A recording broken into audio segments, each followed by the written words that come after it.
बैनरों में ज्यादा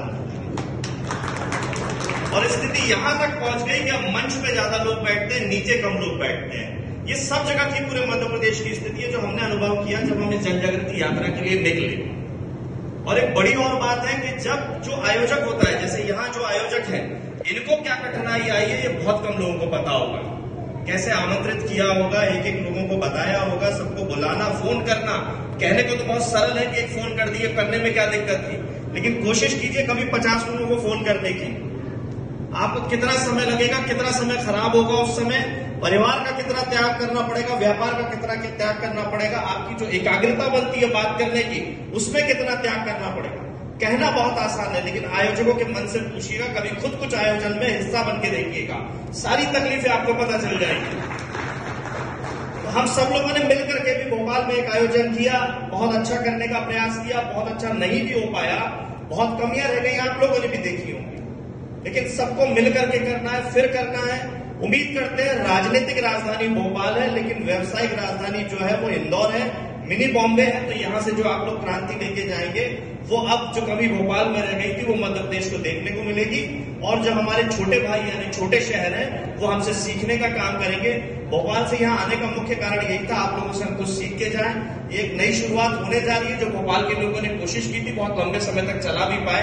अब आप लोग प्रयास कर रहे हैं, अच्छा है, लेकिन मेरा इसमें निवेदन बस इन्हीं सब बातों का है कि जो लोग भी आयोजक हैं ये उनकी जिम्मेदारी नहीं है, ये जो नीचे आते हैं, जो समाज को जोड़ते हैं, जो समाज है इसमें मायने में, ये उनकी जिम्मेदारी है कि अगर आयोजक किसी को बुलाने के लिए, अपने वक्तव्य रखने के लिए नहीं बुला पा रहे हैं तो बुरा नहीं मानना है, हमको विश्वास रखना है, मंच पे अपना विश्वास रखना। अगर अपने आराध्य भगवान श्री कृष्ण को मानते हैं तो जिसके आयोजन में हम आए उस पर विश्वास रखना पड़ेगा। भले ही वो हमें बोलने के लिए बुला रहा है, बैठने के लिए बुला रहा है, अगर कहीं कोई कमी छूट जाए तो हम भी उस आयोजन का हिस्सा है, क्योंकि अगर यादव समाज का कार्यक्रम है और हम यादव हैं तो ये हमारा ही कार्यक्रम है।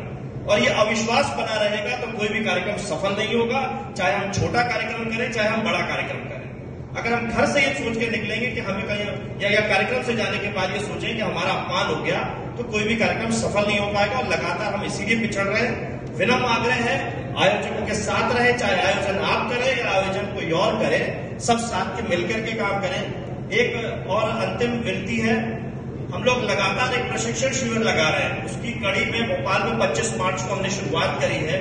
दूसरी शुरुआत हम इंदौर में करना चाह रहे थे 14 अप्रैल को, क्योंकि छुट्टी का दिन है, रविवार को बहुत सारे आयोजन होते हैं, सभी लोग व्यस्त रहते हैं। तो हम कोशिश कर रहे हैं कि रविवार छोड़ करके दूसरा दिन रखें। तो 14 अप्रैल आप क्या प्रशिक्षण रखना चाहते हैं, अगर आपकी अनुमति हो तो हम लोग रखें, क्योंकि आप लोग एकजुट हो रहे हैं तो किसी के मन में ये ना है कि हम लोग कुछ अलग से चला रहे हैं। हमारा कोई संगठन नहीं है, हम लोग जो काम कर रहे हैं वो ये कोशिश कर रहे हैं कि सारे संगठनों को छोड़ के, क्योंकि हर संगठन का अपनी जिम्मेदारी है।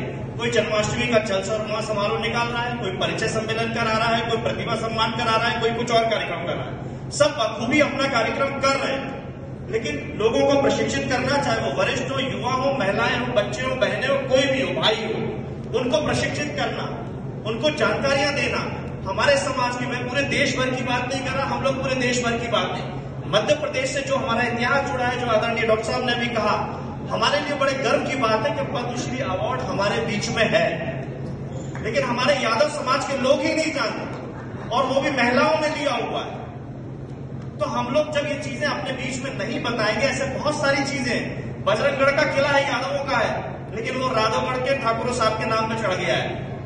मध्य प्रदेश सरकार ने अपने इतिहास में मध्य प्रदेश के ठाकुर साहब के नाम पे रखा है। हमें ठाकुर साहब से कोई लड़ाई नहीं है, लेकिन हमारा जो वर्तमान असली इतिहास है वो कोई छीने नहीं, वो कहीं छुपे नहीं। ये इसीलिए प्रशिक्षण शिविर है, जो हमारे बुद्धिजीवी हैं, हमारे वरिष्ठ हैं, जो जानकारी जानते हैं, वो हम युवाओं को, माताओं को, बहनों को, सब में समाज के बीच में वो हमारा इतिहास लाए। हम मध्य प्रदेश के लोग कम से कम अपने मध्य प्रदेश का इतिहास अच्छे से जाने, ये उस प्रशिक्षण शिविर का उद्देश्य है। ना किसी संगठन को कमजोर करना, ना किसी संगठन को मजबूत करना, सर्व यादव समाज को मजबूत करना, जानकारियों से अपने आप को भरना, ताकि कल को कोई कहे, जैसा कि जो बार बार हम लोग बात कहते हैं, कई बार सवाल उठता है कि जिस कुल में भगवान श्री कृष्ण ने जन्म ले लिया उसकी जाति पिछड़ी कैसे हो गई।